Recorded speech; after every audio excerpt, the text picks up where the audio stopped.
मुरादाबाद के थाना मैनठेर के इलाके ढिंगरपुर में सनसनीखेज मामला सामने आया है, जिसमें 3 युवकों ने युवती को कार में लिफ्ट देते हुए तमंचे के बल पर सामूहिक बलात्कार की वारदात को अंजाम दिया है। कुंदरकी इलाके की रहने वाली 21 वर्षीय पीड़ित युवती द्वारा पुलिस के आला अधिकारियों को दिए गए प्रार्थना पत्र में आरोपियों के खिलाफ सख्त कार्यवाही किए जाने की मांग करते हुए बताया, 18 मार्च को किसी काम से वह मैनठेर जा रही थी। रास्ते में उसे कार सवार पहचान का युवक फैजान मिला। फैजान ने पीड़िता को कार में बैठने के लिए कहते हुए उसे मैनठेर छोड़ने की बात कही। उस समय कार की पीछे वाली सीट पर 2 युवक और बैठे हुए थे। वह फैजान की कार में आगे वाली सीट पर बैठ गई।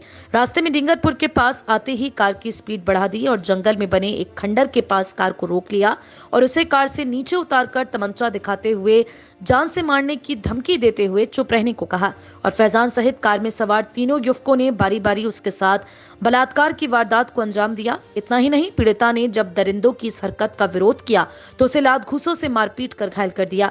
आला अधिकारियों के आदेश पर इंस्पेक्टर मैनठेर ने पीड़ित युवती की तहरीर के आधार पर फैजान को नामजद करते हुए दोनों अज्ञात आरोपियों के खिलाफ सामूहिक बलात्कार की धारा 376D सहित अन्य गंभीर धाराओं के तहत मुकदमा दर्ज कर कार्यवाही शुरू कर दी है। एसपी ग्रामीण संदीप कुमार मीणा ने हमारे क्राइम रिपोर्टर खालिद खान को बताया, पीड़ित युवती के भाई का आरोपी फैजान से दोस्ताना था, इसलिए युवती उसकी कार में लिफ्ट लेते हुए मैनठेर के लिए निकल पड़ी। रास्ते में एक सुनसान मकान में उसके साथ बलात्कार की वारदात को अंजाम दिया गया।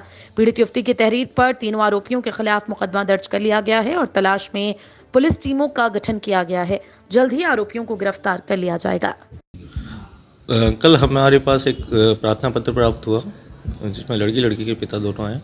उन्होंने कहा कि जो प्रार्थनी है वो कुंदरकी की रहने वाली है। उनका कहना था कि एक फैजान नाम का लड़का है जो उनके भाई का दोस्त है, जो उनके घर पे कई साल से उसका आना जाना था। तो वो कहीं मार्केट जा रहा था तो मैंने उससे लिफ्ट मांगी। स्विफ्ट कार थी तो उसके साथ मैं बैठ के गई। रास्ते में 2 लड़के मिले। वो मुझे एक सुनसान जगह जो कि मैनठेर में है, वहाँ पे एक घर है, वहाँ ले गए और उन्होंने उसके साथ गलत काम किया। प्रार्थना पत्र प्राप्त होने पर मैंने SHO को मुकदमा दर्ज करने के लिए कहा। उसमें मुकदमा दर्ज हो गया है और उनमें एक व्यक्ति का उन्होंने नाम लिया फैजान, बाकी 2 को वो जानती नहीं और मुकदमा पंजीकृत कर लिया गया। एक टीम का गठन करके अभियुक्तों की गिरफ्तारी के लिए प्रयास किया जा रहा है।